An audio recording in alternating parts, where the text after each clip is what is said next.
Good morning, Lagos. You are tuned in to Ways Breakfast, hashtag What Are You Saying, where we sip the hot tea and dive deep into the issues that stir the soul and shake the streets. Now, today, we are unpacking something that's been trending, and not just online, but right on the streets of Lagos. The iconic Charlie Boy bus stop in Bariga has now been renamed Olamide Badu Bus Stop.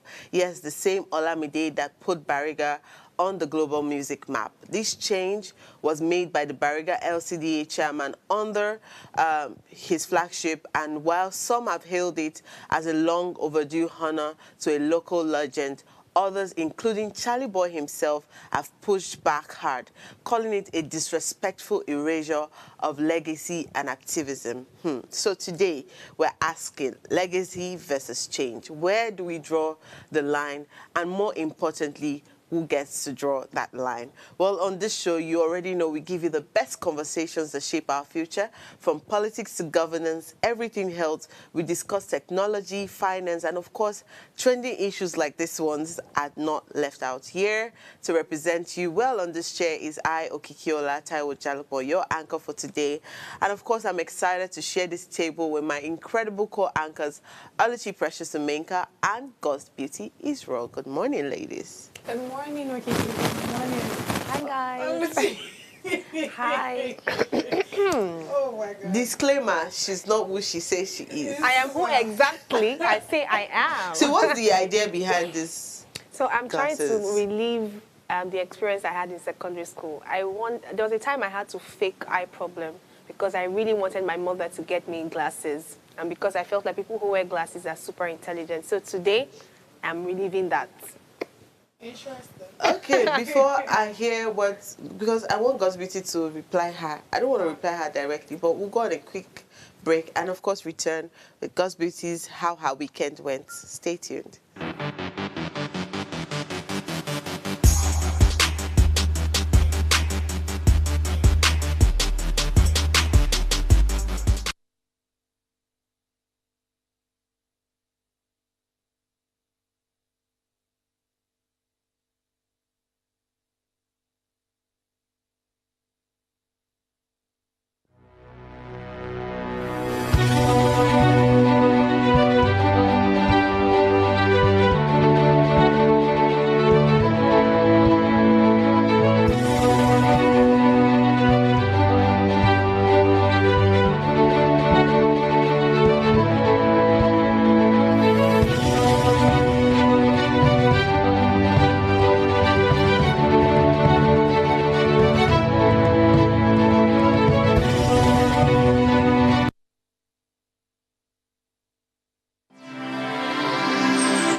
Welcome back to the show. So, of course, God's Beauty, can you first reply that lady over there with the geek glasses before you tell me how your weekend went?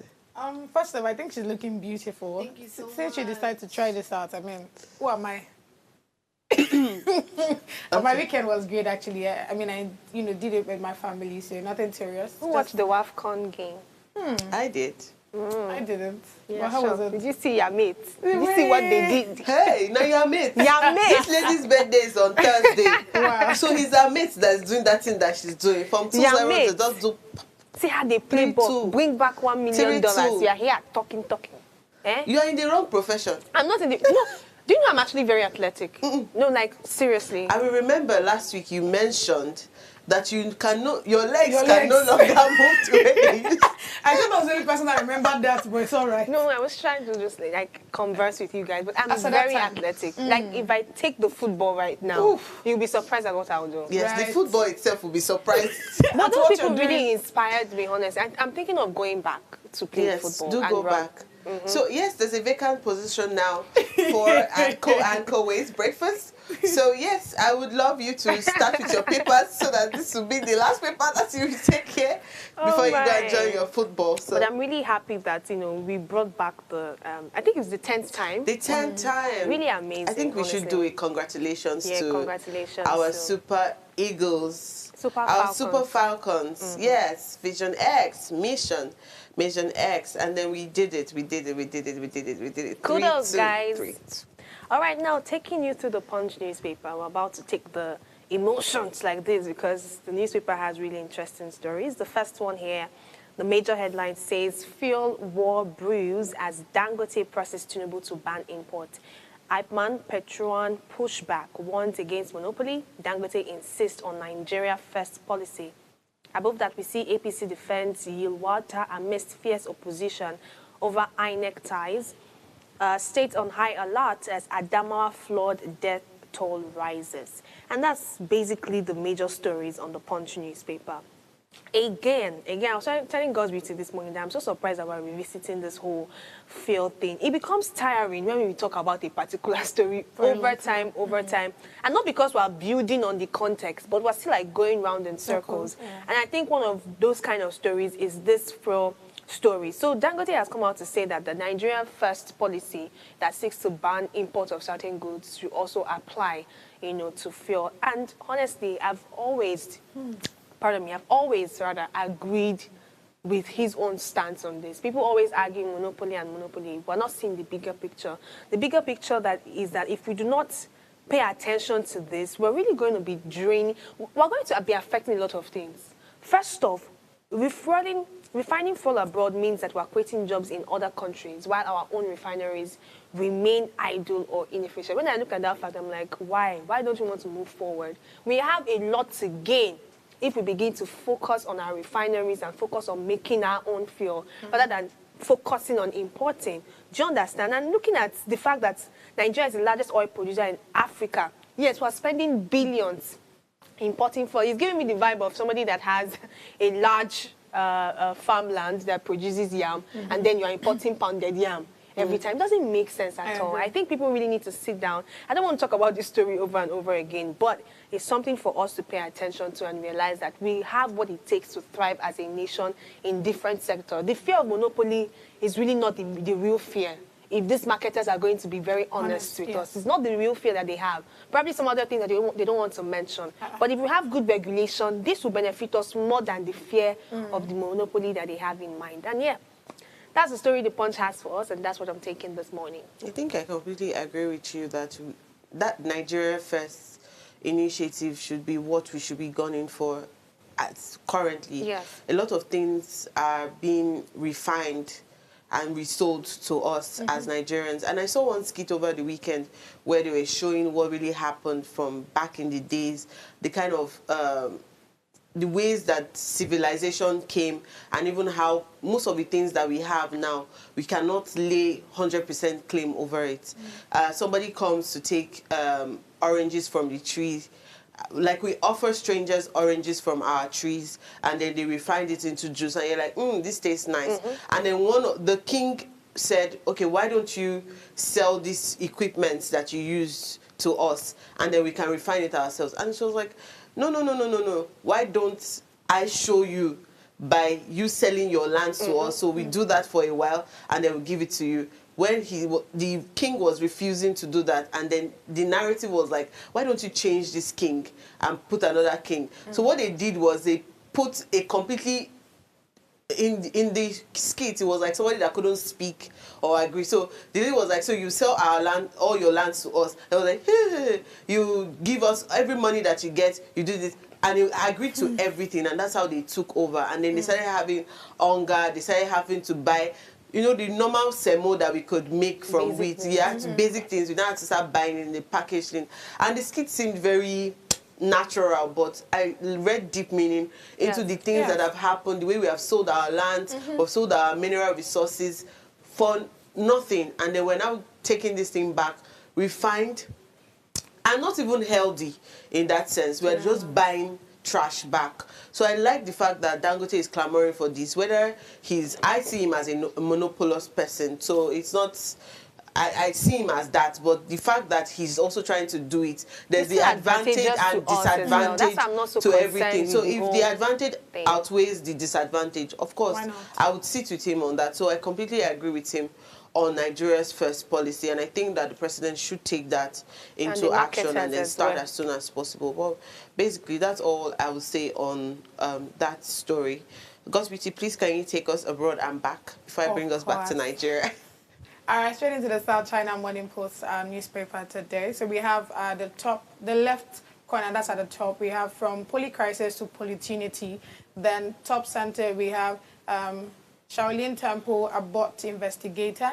Then top right corner, we have the economics of major event. Then dominating the headline, we have China and United States to further extend pause on tariff. Then at the governance section, we see that the right side photo and story, we have Lee vows to remove regulatory shackles. Then bottom story, which is the last headline on the front page, we have high-level United States business delegation to visit Beijing this week, sources says. So I just want to give more updates on what's happening, you know, between China and the United States. So the headline here says China and United States to further extend pause on tariffs.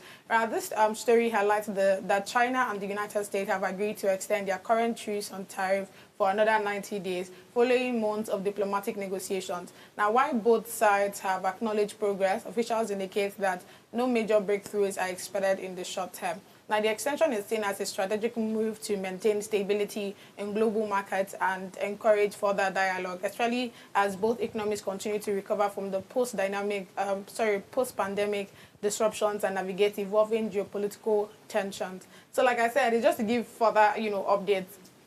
I think it's three months now, from the we knew how this conversation started with when the United States, as Trump in question, decided that it's time for him to have certain issues with some countries. And at the end of the day, I like the fact that he came out to acknowledge the fact that you really cannot keep having issues with each of these countries when you know that most of the things you're literally benefiting from them, right? So for the past 3 months now that they had the first negotiations and talk, they were able to benefit a bit. I mean, from China, they were able to benefit, with some of their students, having to travel to the United States to study, and so many other. And of course, United States, they're able to, get things or necessary things that their citizens will need, from China. So now they have decided to extend it again for another 3 months. That's 90 days. I think it's a beautiful one, really, and I can't wait to see what the end result would be if they, both parties will decide that they will continue their relationship as it has always been, before we start having the trade war, that started with the United States. But yeah, that's all I have for you. That's all I have for you guys today at the South China Morning Post. If I say I should comment, it would look as if I too like this country, but I know really, I'm indifferent. So I hope what works for you works for you. That's all I can say. Nigeria will work for us too. Thanks. Anyways, the Guardian newspaper has quite a number of stories also. Let me read some that caught my attention. Okay. So the Guardian newspaper reads, refineries, Ajaokuta Steel fail revival efforts despite 6.5 trillion naira spent in 3 years. And this, I don't even know how to sit with this story. But moving on from that, we have NNPC refinery TAM and debt, and then it shows the specific contracts, the debt as at 2023, and NNPC's audit report, and the operational costs from 2021 to 2024, and what Ajaokuta Steel has taken in 10 years, and what the National Assembly has also invested. That's the maintenance cost. In this 10 years from 2013 to 2023. So it's saying that the National Assembly has invested the maintenance cost, which is unverified, to $25 billion from 2013 to 2023. And Ajaokuta Steel has taken 1.4 trillion naira spent on Maribond in 10 years. Quite a lot of numbers here, from the operational costs from 2021 to 2024 annually to be 68 billion, the total to be 272 billion. Staff as of 2021, they didn't put any number. Then Kaduna 660, Port Harcourt 506, Warri 437. But this is a lot of money, and to realize that we are still owing debt, even after investing all of this in 10 years, still, this is just data that we have not really seen the transparency of data. It's just numbers and amounts that is being spent. But other stories I also hear that, which is reading, will Nigeria harness or squander its youth dividend? And I think that's a topic that we should actually pick and talk about another day. On Article's issue, Article vows to deliver Ekiti governorship to ADC.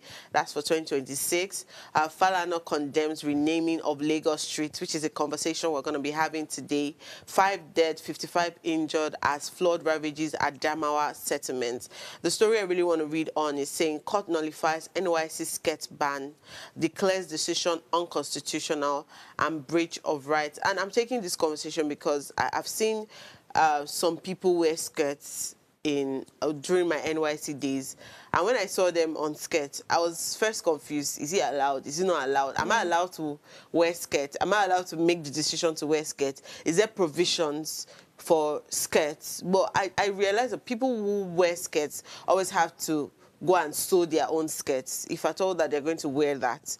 The only thing that the NYC will really give you for free is just trousers. And the court is now nullifying that NYC skirts ban is unconstitutional. And it's saying that it's unconstitutional and a breach of the fundamental rights to freedom of worship. The National Youth Service Corps refusal to allow female corps members to wear skirts in observance of their religious beliefs. Justice Awa Joseph Yuwa held that the corps members' enforcement of trousers as the only acceptable uniform for female participants violated their constitutional guaranteed rights to freedom of religion and human dignity. The cases that were separately filed by former corps members Miss Ogojobi John Blessing and Miss Ayuba Vivian were consolidated by legal similarities and both adjudicated by Justice Yuwa.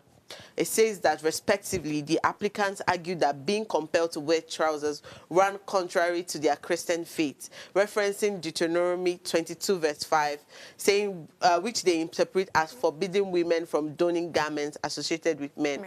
It's funny because I expected that this case was going to be brought about by maybe our Muslim sisters saying that trouser is not constitutional for them, because I know that in a lot of Muslim communities, even if they allow them wear trousers, you can barely see them because it has to be like, it's now an undergarment. So it was nice to see that the people who took this issue to court were Christians, showing that either way, it applies to both religions. It's not one-sided, because I know that if it was a Muslim, they say, oh, it's too extreme because it's a Muslim country and all of that. But I like that even the person, the justice herself is not even Christian to start with. So she is saying that whether Muslim, whether Christian, if your religion doesn't permit you to wear trousers, that should not be the only option. But the flip side of it is all the things that we did in camp, from climbing the whole wall thing and going under, would we say that skirt would have done it at that point? So I'm trying to look at the side that NYC is bringing and the side that religion is bringing. I know that some people's trousers even tore during that. Personally, my trousers tore when I was trying to climb whatever that was that they said they are practicing. We are practicing for paramilitary, whatever. My trousers tore. So I just imagined if it was a skirt thing. I'm sorry to cut you short. NYC is like a simulation of paramilitary, like you've mentioned, the police force and everything. So you don't see those people clamoring for skirts. Do you understand? It's public service. I understand the whole human rights and democracy, and of course we should have our own, thoughts or decisions. We should make our own decisions in these things. But this is different. This is public service. Police women, do they wear skirts? Some do. Like, Actually, why? Some on skirts, Yes, but that's very rare, and you don't see them clamoring on it. Do you understand? I feel like this is just public service. That's not even very compulsory for everyone. So if you think your religion doesn't accept or doesn't allow you to wear certain things, you don't have to. This is not something to drag. So, drag unnecessary things. So I will not say it's unnecessary, given that it's people's faith or belief system that is at play here. Exactly. Public service. See, the thing is, if I like the It's not judgment. just regular civilians, it's public service. And see, if somebody says Nigeria this is a particular religious thing, country. so it's more like you're not saying that their faith should be probably, you know, below, since it's a public service I'm thing. someone that really upholds faith a lot, and I know Okay. where to put a balance to certain things. This is not, how do I put it? I'm losing the words right now, but this is public service. Do you understand? No, I understand what you're saying, but if somebody says that this is against their faith, or their God will probably be angry. Don't. Do you know certain Jehovah's Witnesses, I'm sorry to call out names now, Go in on. religious settings, Go on. they don't engage in certain activities in school. Nobody forces them because it goes against their faith. They don't sing the national anthem. They don't participate in, what's it called, some social organization stuff like elections in school. And they're not part of it. They're not clamoring that don't make it compulsory or not. So if your faith doesn't agree, don't be part of it. Don't try to now start changing the whole legal process of how things have been for a while, I think. I mean, the fact that there's a balance now is what works. So if you want to put on a trouser, No, fine. if your If you want skirt to put on self a no go skirt, make fine. it. I know what that's.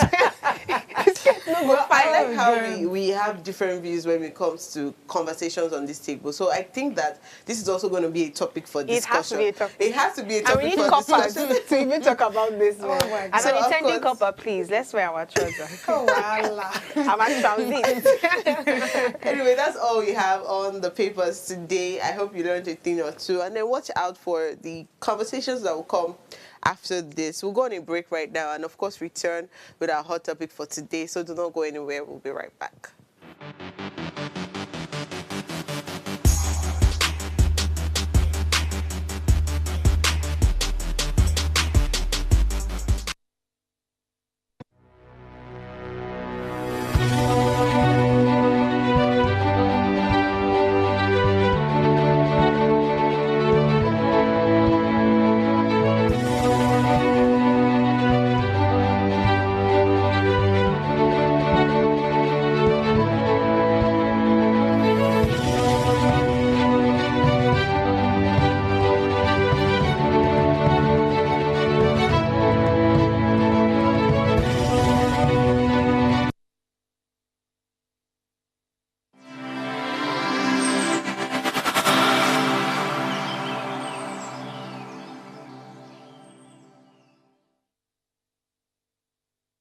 Tell us you're a Nigerian without saying a word.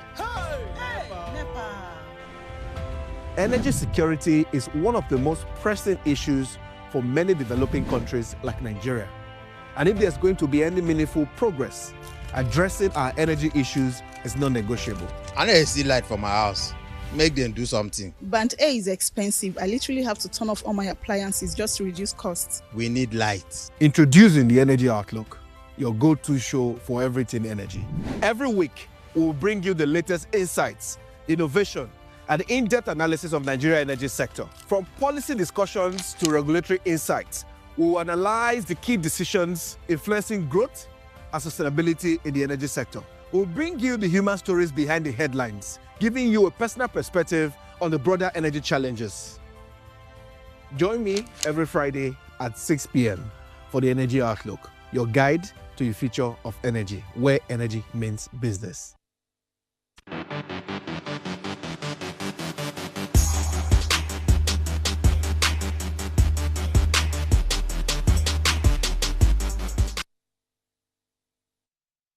Welcome back to the show. Today's conversation has sparked a lot and a very intense debate from online to, even the streets of Lagos. They're talking about legacy versus change, and that's the renaming of the Lagos State Bus Stop. On July 25th, 2025, the Bariga LCDA, under the outgoing chairman, Kolade Alabi David, renamed Charlie Boy Bus Stop to Olamide Bado Bus Stop as part of a wider exercise honoring prominent figures such as Olamide, Nice, Tony Tetula, King Sunny Ade, Bukayo Saka, and current leaders like Tinubu and Sanwo-Olu. In favor of change, a lot of people have made arguments saying that some have tagged it celebrating local success. It's saying that Olamide is a Bariga native who has elevated the community globally through music, making the renaming a gesture of pride and inspiration. And he also talking about the model recognition, how the Brother Street naming initiative sought to uplift local and global achievers, reinforming cultural identity and public recognition of distinguished individuals. And sometimes people will also tag it, or some people have tagged it, that it's a show of cultural and political symbolism. Charlie Boy, known as the Area Father, represents a legacy of activism and resistance. His fans and some analysts argue the name carries deep grassroots resonance. Replacing it seems as if some are sidelining political dissent. Charlie Boy has responded and said that you can replace or rename a place, but you can't rename a legacy. You can replace the signboard, but you can't erase the spirit. And that's him talking about how he has insisted that Charlie Boy Bus Stop will continue to remain that. And some people have also raised some sentiments from user reactions, have said Charlie Boy Bus Stop is their main target. This is the height of insecurity. Bus conductors will continue to call it Charlie Boy Bus Stop. It will also not remove a kobo from his account, suggesting that communal habits and respect for the past may resist the change.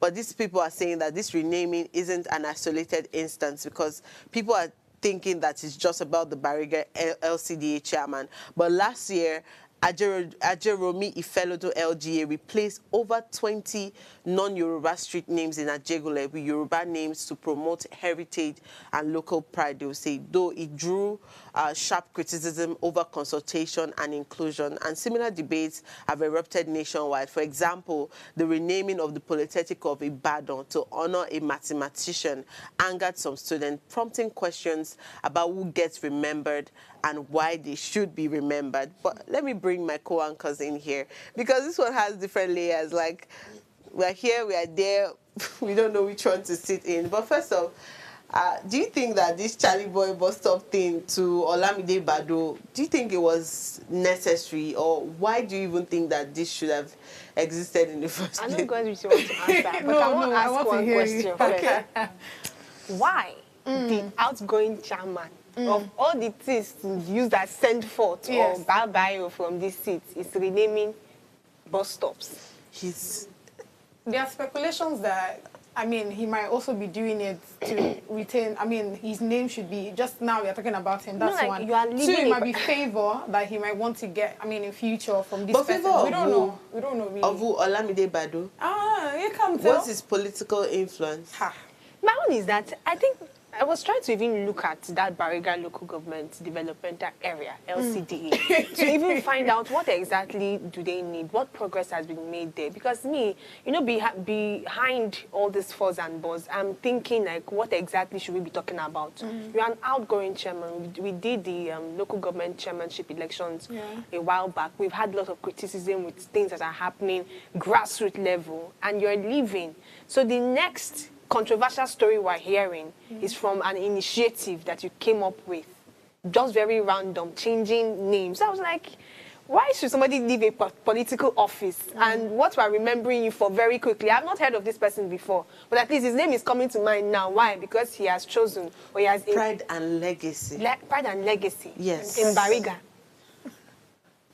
It's almost like you want to tell us something about Bariga, because I've never really been to Bariga before, so I don't know what the... Well, Bariga, just like many other local government areas in Lagos, I mean, they still have a lot of work to do. I wouldn't say nothing has been done, but I'm saying that there are a number of things to do. I can start with the secondary schools or the public secondary schools that are available there. Not all of them have the facilities that they need to thrive.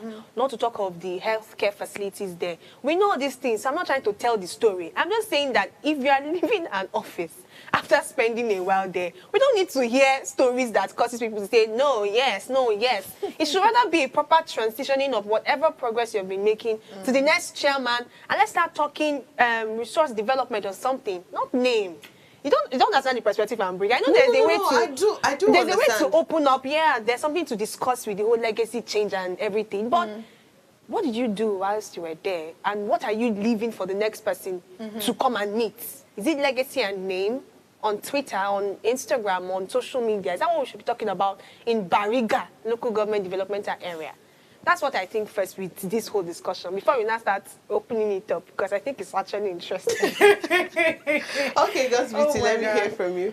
First, I feel like everything Ology has said is actually right, because we were talking about it even before we came on air, and I was telling her that because I was checking like the socials, and so many people were like, maybe you know how it is now with having to be in office and all. I mean, given that you're living there and you probably might not enter anyone anytime soon, so it might also be that part of you're doing this to be able to sustain name. That's one. Ensure that the people that you're even bringing into power, I mean, giving, changing of names from Charlie Boy to Olamide, we literally cannot tell what he need, it might be endorsement, it can be anything. Olamide has the funds. This is not to say that probably that's what he's going for. But then there are speculations like that on social. So I really don't know. But then, is it really necessary? To be honest, I really cannot say that 100% because, I mean, again, these are two strong forces that we have here in Nigeria. One might be in the entertainment scene, the other one might be in the political scene. But then having to weigh options, I feel like what he would have probably done is look for, other places that, you can infuse, Olamide's name. Then, I mean, we understand that you want to, celebrate him, celebrate Olamide, or given the kind of things that the impact Olamide has also made, both in the entertainment scene and globally here in Nigeria. But then I feel like there are other ways to have done it than having to bring out Charlie Boy, and the fact that even him himself is not seeing it in a very weird way. But honestly speaking, this is the country that we are in. Talking about this whole thing, I think that it's a generational thing. Beyond what is happening, I think it's something that happens generally in different sectors where we try to erase a particular legacy rather than build on it. Exactly. So I think that's what we should be paying attention to. Charlie Boy lived in a different time. Olamide has lived in a different time. They've both done exploit in their different industry. Olamide in entertainment, in pop culture, in Afrobeat. Charlie Boy in activism and even in entertainment. But it's like the older version in that sense because he has been there for a very long time. So I think that at this point, it's not about replacing, removing one. It's rather building. Because both of them are iconic in their different ways. So trying to just say, why erasing one to build another doesn't sit well, I think. Okay, well, Charlie Boy said that you can replace a signboard, but you can't erase the spirit. Do you think it's something that you completely agree to? Or do names... Because I'm looking at it that Charlie Boy Bus Stop, I personally will continue to call it Charlie Boy Bus Stop for the longest, because before it will become Olamide Conductor, before they... Even long, self. Olamide Bado, Mumbole. But yeah, then you mentioned, it sounds like, yes, Charlie Boy Bus Stop too might have started strange to some people when it was named Charlie Boy Bus Stop, because I'm sure it had a name before it was Charlie Boy Bus Stop, and now they're just trying to tell us to sit with it. It's going to be Olamide Bado Bus Stop. If you don't call before you go call the bus stop finish, if you don't pass the bus stop, but remember to say it 5 minutes before you get there. So do you think that names like this actually shape like our culture or our mindset, or we're just too how would I say, engulfed in the idea that something must remain same, there must never be change, that name must be the name? Do you get what I'm trying to say? So must it remain like that, or we should start embracing, if it changes, let's just move with the change, because everything is changing naturally. So do you think it should apply to names also? So I think for this particular name story, like I said before, it's not a change we need. It's just a build on. We like new things. We like just the new vibes. They're giving you Olamide Bado new name. I know. Like normally, even as humans, we like when something is different and new. Just disrupt everything. Do you understand? Innovate. I mean, even in technology space, they tell you disrupt, innovate, change. Something beautiful. But I think what we need is actually to build on things. So talking about names, I'm trying to think of some hostels I had in school. So there's this hostel called Amina Hostel. Moremi Hostel. These are names of significant people from history. Do you understand? There's another one that they named after, some lecturers in our school, but it somehow just sits well with it. In fact, sometimes those hostels, or during their whole week, or maybe some other social events, they tailor their theme based on the significance of that name and the legacy that person had. So there's this vibe that Amina people give themselves, like the queens and everything. They paint something royal about it. That didn't just come from anywhere. It came from a name. Do you understand? Moremi as well. I think there are a whole number of them. So I think names are quite significant. Because, like you mentioned, we're very religious, we're very traditional, we are who we are. So as imagine Africans. that they rename Amina to Tiwa Savage hostel. Exactly. You are taking away that royalty that they initially had. You're not switching it to something legacy. else. Not that Tiwa Savage is not an icon on her own. Of course, she's the queen of Afrobeat, as we popularly say. Yeah. But how about you start another one for her, rather than erase what already exists? Because there's something like, I tried even looking out for some things that Charlie Boy had done, and I think he was really a very significant person. Yes, he is. I mean, even for that local government area. So are you now trying to and one thing he does is that you are also erasing history. Exactly. People children that will be born later, they won't remember Who the person people is, what the like person has Charlie done. Boy and what he has done. The reason why we're remembering Moremi, Amina, and some of those great figures is because we try to still keep their names. Yeah. The current ones, are they phasing out? They are not. They're also still thriving where they are. So I don't think it's a replacement thing, but rather a building thing, so that we don't lose history. They tell us that history will be lost when we don't tell it. Do you understand? So Charlie Boy is an icon. He has been there for a while. Rather than just erase or replace him, just build alongside the present Afropop leaders that we have. Because we completely. She has actually said it all, because I mean, this is now, it's more like we're now looking at who is more valuable and to the other, because that's what it's looking like. Do you understand? So instead of, you know, changing out or changing the name, like I said before, just look for something else that we can put Olamide. Do you understand? But like I said, I get it that, you know, the worth of Statue. there's given that he's even an entertainer, there's so many other things that we can actually do in Bariga that can be named after him. To be honest, if there's something around entertainment, maybe a sport, whatever for youth or something, we can just put his name on it. Than having to take out, you know, Charlie Boy, because again, going back to what she has said, you're taking out, you know, the story that man has actually even laid in. The people that are living there, everything, they already know this person, they know why, you know, this particular street was actually named, you know, Charlie Boy, and all. So you're literally just erasing all of that. Now, my away. concern is, we have mentioned how he has been there politically and, you know, activism and that. Do you think that maybe that activism did not sit right with the Bariga LCDA chairman? I'm just saying, because it could just be that he has always been maybe against that particular or that particular political party where that chairman is currently under, and then it's like, my final PR stunt is gonna be that I'm gonna wipe away anybody that's not in agreement with this, or that has never been in agreement with this particular person, and then come back. The likes of Femi Falana, I've not seen him necessarily in agreement with Tinubu. He's always coming out to say something. And I remember that even in 2019, he was on the side of Shore. He was Shore's lawyer as at that time. So I'm looking at it that it could just be that this guy is just like, I don't really like this guy except to start with, or let me just name other people. Like Tony Tetula, I don't know what exactly Tony Tetula has done, except you don't eat my car. Like, and that was it. So I'm wondering that what was his involvement really in areas in Bariga that made it so significant that he had to be renamed. And all the other people, now we're only talking about this because Charlie Boy is like the celebrity in that sense. What about other people who fought tirelessly for the people of those lands? Because I'm trying to make it as traditional as possible, because before civilization came, it was land to some people. It was just community to some people. So we're only talking about this now because it's Charlie Boy. What about the other people that they replaced their names, right? And then they gave Tony Tetula, they gave Sanwo-Olu. I don't know if Sanwo-Olu is from Bariga. So of what use? Funny how Charlie Boy himself wasn't even born in Bariga. No, of course not. So maybe that's what I'm saying. That what exactly is the story? Was the story at first behind naming it Charlie Boy? What's the idea behind now naming it Olamide Bado? Yes, they say Olamide Bado was the one that put Bariga on the global map and all of that. So would it say that that's the initiative behind naming all the people that puts Bariga on the global map? Is that it? And then if you look towards this Ajeromi Felodu person, talking about taking 20 non-Yoruba names to Yoruba names, it's giving me for why. Like, what's the idea behind it again?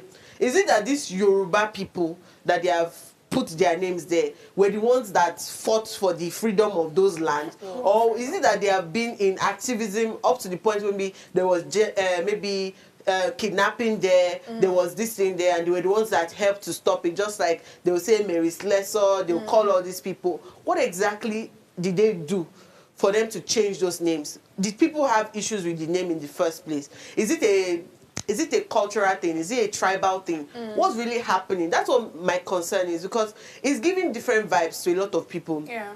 Some people are starting to say, now they're trying to take the real idea of sending every other person back from Lagos. That thing that they say, if you're not fine with it, go back to your village, that kind of stuff. Is that the idea? That topic one day.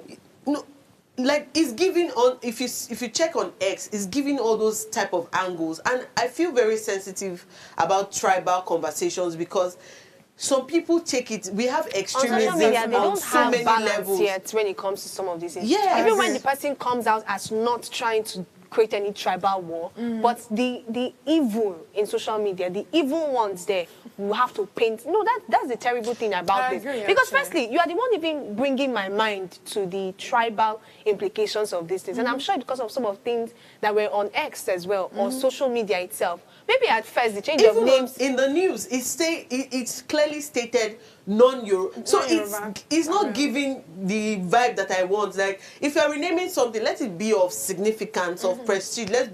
Let's have a celebratory moment that okay, this person, the way people will talk about Moremi, people will say, oh, she did this, she did that, she did this. So if we're talking about being in the modern day now, it might not be as wide as maybe what Moremi did or what Amina did. It might just be in a small space, a small community, even a street. I remember very well that we're talking about my own street name is just a general street name. It's not, it doesn't mean anything. It was just like a name that was a school. And they were like, this was the first school in that area, so let the street just bear the name. So when they started renaming streets, they now called on my dad that, okay, you are a native of this town. Why don't you name the street after yourself? And my father just said, the name is fine the way he likes it the way it is. Everybody, all documents for many years, for over 30, 40 years, I've had this document, this name. Is the name, are you tired of, is it bringing sadness to you? What's wrong with the name? Just let it be. That's a beautiful angle, because some names just give an emotional and psychological appeal. I told you the reason why I didn't want my school Unilag to be changed to, Peter is one that can remind me of this name. I think one... Aulag. Maulag. The reason I didn't want it, not because Maulag or whoever did not do something significant, but I just felt like, no, University of Lagos, Unilag just had this beautiful emotional, psychological appeal to us as humans. Do you understand? Just like sometimes we give ourselves certain nicknames. Do you get it? So why not? Why stress over it? So people will not say Akokai, people say Mau. I go change. At this point, let's go on a break. Of course, we'll come back again. So, going deeper into this conversation. So do not go anywhere. We'll be right back shortly.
Welcome back to the show. I don't know why I'm laughing after these back-end stories sometimes. What happens behind the scenes is a very funny one.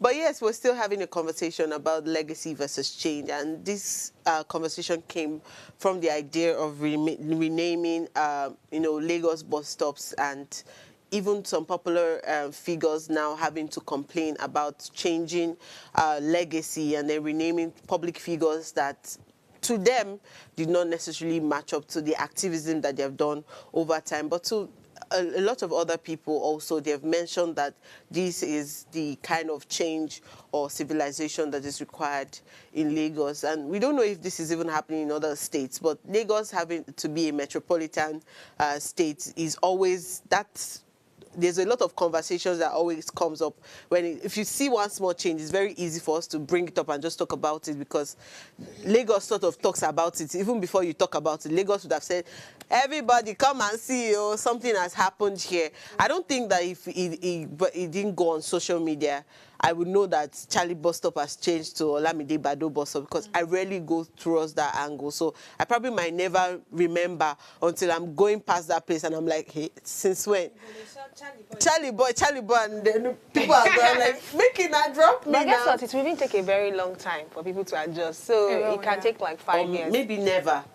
Because the name will just be there, and then people know that, yes, unless people who are moving into Lagos for the first time, or maybe one random car dropped you at Olamide Bado bus stop and you're telling person, I'm at Olamide, as somebody that has lived in Lagos 20-something years, but maybe in the last 5 years I've gone through that road, will now be saying, where now? You're not there, you're not in Bariga, you're probably somewhere else in Lagos and we don't know. So that's like a confusion that will happen to new people who are coming into Lagos, or people who haven't plied that road in the longest. But God, you can talk. Yeah, there was something you mentioned that I don't want to lose. Don't want to lose how you explained it. Something about the fact that what of some other people, like giving for example, Charlie Boy was named.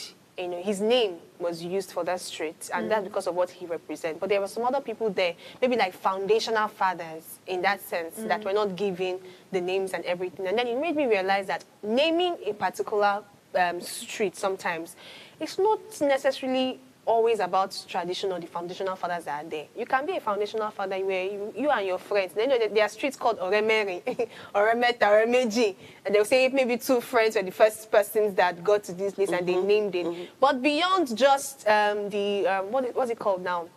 The foundational feeling of it is actually the impact of it as well. And that's why this other story about some other states, some streets, removing certain names to give it Yoruba names in that sense. Probably because they're trying to honor people that have been there for a long time. So I now read something. Let me read it for you guys. It says, Charlie Boy himself wasn't born in Bariga. The bus stop was named after him because of how deeply his brand and personnel resonated with the local youth and musicians in the area. So it became a landmark that represented rebellion, freedom and expression, things that Charlie Boy himself embodied. So it's more of a representational thing. If you say the foundational fathers there probably did something that resonated with the indigenes or the people that are living there, it then makes sense to name it after them. So I don't think it's just something that somebody pays for. A name is not something you pay me for, then I give you. It's not just a random thing. It's something we can relate with. It's something that we have deep connection to. In Bariga area, you see a lot of people that are giving to pop culture. I mean, if you hear of stories of Bariga. So I can imagine why Charlie Boy would have resonated with many people that stayed in that area because of the things he embodied. So it made sense that, yes, he's the one that will be given that title. Not necessarily because he's like the best in the society or that he has even done like a whole number of things. He just resonated with people that are there. And that's the same thing we see in other states, in other localities as well. So my own thought is people that are changing this name, there should be some sort of democratic hearing in that sense. Bless you. And then that's talking about people because we're sort of running out of time. And I want to ask, like beyond this case, should the local governments have the rights to rename landmarks like this or people's names or legacies in that sense without the inputs, just like you said, a democratic hearing of people who live and work in those areas? Because I'm going to be struggling with living. I've lived 30 years somewhere. I've seen the impact of Charlie Boy. He has shaped my narrative on freedom, of this, of that, even if he's not the founding father of that area. And then somebody just wakes up one morning and changes it. So do you think that the local government should have the right to change names of landmarks or areas without the input of some of these people who live and work in these areas? Do you think? I don't think so. Because, I mean, if you even look at it, even the top persons that have come out, the likes of Femi Falana that's come out to even say that, I mean, having to change name, given, coming from the local chairman now, it's a bit, illegal in that sense. So it's supposed to pass through the constitution, right? And honestly speaking, I don't think that it's right to just change a name, given that you're not even the one staying there. The people that are staying there, they're supposed to understand why exactly you're changing the name. Who you're changing the name to? How has this person also helped them that are even staying there? Do you understand? So coming out to now say that, you want to change Charlie Boy to Olamide, the people that are staying there, how much can they even resonate with, this person in question? Can they say that, oh, this is what Olamide has actually even helped us to do? Because, I mean, you're not just looking at it from the aspect of, this person is a good person, this person has also, he's an icon in that sense. He has helped maybe Nigeria, he has put that part. But how exactly can the people staying there resonate with that? Do you understand? So I don't think that it's actually right. And I think that they should probably even be following the constitution in the sense that they should, of course, speak to the people that are staying there for them to now say, okay, we like this person, and maybe we should name, we should probably use this person's name and probably change from like key stakeholders in the community. Yeah. Okay. What about Just you? like, pardon me, just like what you said, that your dad was consulted when they wanted to change a particular name. Well, as much as, that consultation seems to be streamlined, it's not everywhere that's consulted. It's the key stakeholders in that sense. So that alone even comes with its own bias. Because key stakeholders will say, give me this. I want it for this person. So even when we talk about democratic hearing, I'm like, who exactly is going to be involved in it? Is it the general public? Or are the key stakeholders really representing the minds and the thoughts of these people as well?